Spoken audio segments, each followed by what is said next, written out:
When your child is injured, it can alter the course of their entire life. As parents, you need to recognize one critical thing, that you need to act in your child's best interest. Sometimes that means going against your own beliefs. You may not be a litigious person, but if your child is injured through the neglect of others, you need to seek legal representation in order to get the facts straight. Consulting with a personal injury attorney will cost you nothing, and there is no downside to speak to someone when and if your child becomes injured. Most people think lawsuits result in a windfall and it's like the lottery. It's not. Proceeds from a lawsuit are designed to compensate someone from what has been taken away from them, what has been lost. So bringing a lawsuit on behalf of your child can result in a recovery that will pay for future medical expenses, that will pay for education costs, that will pay for the pain and suffering that will be with them over a lifetime. One thing we hear a lot is, oh, I was injured as a child, or so-and-so was injured as a child, and my parents didn't know we can sue. That's what this video is about. It's going to tell you the process of bringing a lawsuit on behalf of a child if they are injured through someone else's negligence. My name is Phil Rizzuto of the Rizzuto Injury Firm. My firm represents clients who are injured through the negligence of others all over Long Island, throughout all 5 boroughs of New York City, Westchester, and beyond. There are some very important differences in personal injury lawsuits, whether they're being brought on behalf of an adult or a minor. A minor in New York State is anyone under the age of 18. If you are injured through someone else's negligence, there are 2 things you need to do right off the bat. One is you need to get medical treatment as soon as possible to document the injuries that were caused by an accident. The second thing you need to do is consult with an experienced injury attorney. The reason it is so important to get medical treatment as soon as possible after an accident is, one, so you can get diagnosed and they can treat you and get you better. The other reason is you need to get treatment and document your complaints contemporaneous with the accident in the event you are going to proceed with a lawsuit. That is the medical documentation you will need in order to prove your injuries. The reason it is so important to consult with an attorney as soon as possible after an accident is so you know what your rights are, so you can get help and have questions answered regarding your medical expenses, regarding your lost wages, regarding pain and suffering, regarding any other out-of-pocket medical expenses you may have incurred as a result of someone else's negligence. And this came as a shock to me that many people do not know that it does not cost anything to consult with a personal injury attorney or even hire a personal injury attorney. Personal injury attorneys are paid on a contingency fee basis, and most of us will speak to potential clients and answer their questions while we're investigating a case to see if there is a potential claim. So there is absolutely no downside to consulting with a personal injury attorney after an accident. Now, the first thing that needs to be determined if your child is under 18 and they are involved in an accident is who will be the guardian, who will act as their representative for the purposes of a lawsuit. Usually it's a parent. Now, it may seem obvious, but the parent has to have information about the child, their date of birth, where they go to school, who their doctors are, what happened with respect to the accident, what were their injuries from the accident, where are they getting treatment from the accident, what was their condition before the accident. All of this information needs to be provided, and there are many situations where both parents don't know all of that information, and one parent typically knows more than the other. Another factor that needs to be taken into consideration is the parent a potential defendant? Can we sue one of the parents? Was the child a passenger in a car driven by one of their parents? If so, that parent cannot be the guardian because we may actually have to sue that parent. Yes, a child can sue their parent. Now, the guardian who's acting on behalf of the plaintiff may also have an individual claim on their own behalf, but either way, they are going to be a party to the lawsuit. They are going to participate in what is known as discovery. They will most likely have to give a deposition and explain what they know about the accident and how it happened. They will have to give testimony regarding their child and how it affected the child. They will have to provide testimony with respect to the treatment and the prognosis for the injuries the child had to go. They will have to give testimony regarding the treatment as well as the injuries and the pain and suffering that the child is undergoing as a result of this accident. And this may have affected their life. If they weren't injured in the accident, they will give testimony regarding how they have had to take the child to the medical appointments, how the child has missed extracurricular events, how they had to do stuff to care for the child at home in terms of medical treatment and nurse care.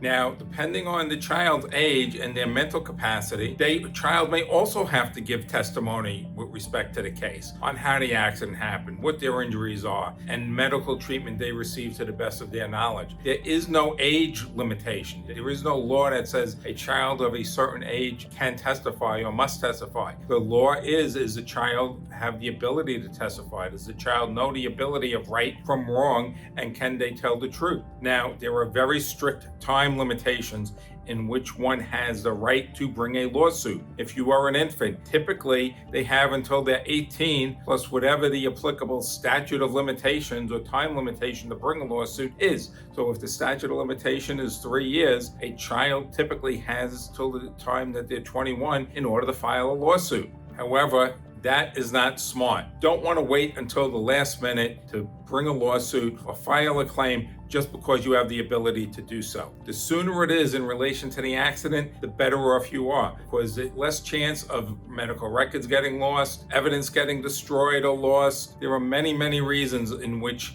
you want to act sooner rather than later when it comes to filing a lawsuit, whether you're an infant or not. Now, if you're suing a municipality, you still may be subject to filing a notice of claim within 90 days. Within 90 days from the date of the accident, whether you're an infant or not. So it is important to consult with an experienced attorney if you're involved with an accident, especially if you think a municipality may be involved. A municipality is a city, a state, a town, a village. Anything run by the government could be considered a municipality, so it is important to know your rights, especially when it involves a municipality. So lawsuits typically resolve in 3 ways. One is a motion to dismiss or a dismissal, which means the plaintiff, the person who is injured and is bringing the lawsuit, gets nothing. The second way is settlement. Parties can agree to a settlement, and that resolves the litigation. The third way is through a trial and a jury verdict. Now, if we're talking about a dismissal or a verdict, those are not really applicable to infant cases. But if we're talking about a settlement, the parties cannot just agree to settle a matter involving an infant or a minor. And again, an infant or minor is defined as someone under the age of 18 in the state of New York. In order to resolve a case on behalf of an infant or a minor in the state of New York, the settlement needs to be approved by a judge. In order to get the settlement approved, the attorney for the plaintiff, the infant, must file a petition with the court to get their approval. The petition will consist of an affirmation from the attorney, an affidavit from the parent, an affidavit from a treating physician. Sometimes it's a child's pediatrician or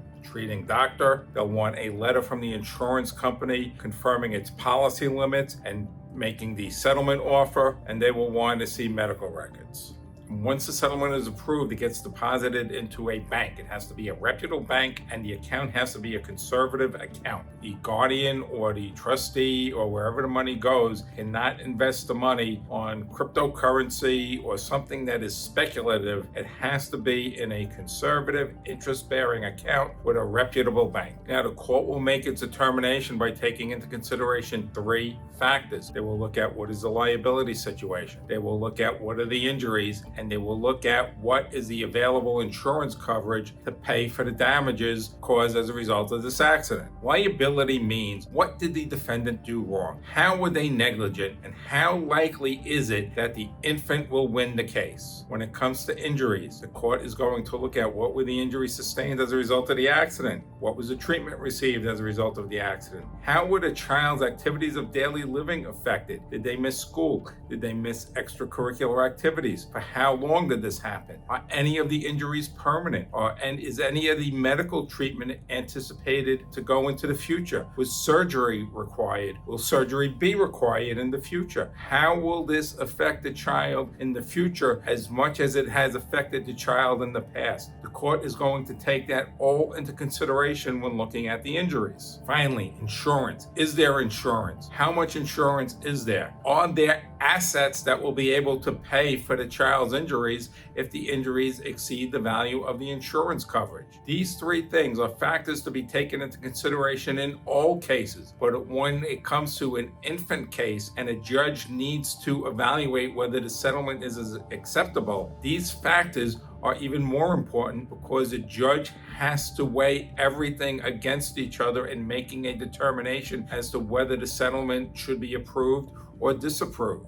And once the judge determines that the settlement is acceptable and is going to approve the settlement, they have to approve the attorney fees as well as the case disbursements and determine what bank this money is going to go into and make a determination that the child cannot touch it until the child turns 18. Let me tell you about two cases I was involved in. The first case involves an infant who ran out between two parked cars, which we call a dart out. As a result of this accident, the infant sustained a fractured skull and traumatic brain injuries. The insurance policy on the car that struck the infant was only $100,000. Insurance companies love to save money. They will do what they can to save money. They will take advantage of every situation to save money, and very, very rarely will they do the right thing by people. Now, in this case of the infant dart out, they had a liability defense because the child ran out between two parked cars, and their defense was the driver was acting reasonable and there was nothing he could have done to avoid this accident. However, the injuries were significant, and if there was liability found against the driver of the car, the injuries would have exceeded the insurance policy limit. But trials are expensive. To try the case, the plaintiff's attorney would have had to bring in a doctor, and the doctor would have cost over $10,000 to come in and testify. So the insurance company tried to save money and tried to convince the plaintiff's attorney to take $50,000. When they wouldn't take $50,000, they tried to convince him to take $90,000. At some point, the plaintiff's attorney said, well, if you give me $95,000, we'll save you something off at $100,000 in coverage. We'll settle the case. The insurance company said yes, but the judge said no. Plaintiff's attorney didn't want to fight anymore. He wanted to get the money for the child and get it deposited into a bank account. The insurance company just wanted a moral victory and say, hey, we saved $5,000 off of our insurance policy limits. And the judge was looking out for the infant and said, no, I am not going to sign off on this unless the insurance company pays the full $100,000 in settlement of the case. In the second case, which took place in Westchester, I was representing a 16-year-old girl who had a peanut allergy. She went into an establishment, she ordered a shake and said, I have a peanut allergy, don't put peanuts in my shake. Well, guess what? Guess what happened? They gave her a shake with peanuts. She went into anaphylactic shock and had to be rushed to the emergency room. This kid almost died as a result of the establishment's negligence. And it was clear because the receipt that the girl had clearly stated no peanuts. And it was clear that the shake that she got had peanuts in it. Now, luckily for this girl, she was taken to the emergency room. She was treated, and that was the extent of her injury. She had no permanent effects from this event. She followed up with her doctor one time, and there were no long-term effects. There were no ill effects from the injury. The shots they gave her immediately following the incident helped her get better and heal within a matter of hours. As we discussed, the insurance companies love to save money. At first, they didn't want to pay at all, and then they wanted to pay nuisance value. They started out with offers like $5,000, $10,000. However, they had $1 million in insurance coverage that was available. Not only did this girl almost die, this girl knew she could possibly die, and the fear of impending death was significant in a situation like this. And because she was 16, I had to get a judge to sign off and approve this settlement. And I kept telling the insurance company, what do you want me to do? A judge is going to have to approve this. The girl almost died, and there is no way a judge is going to approve a $10,000 or $15,000 settlement.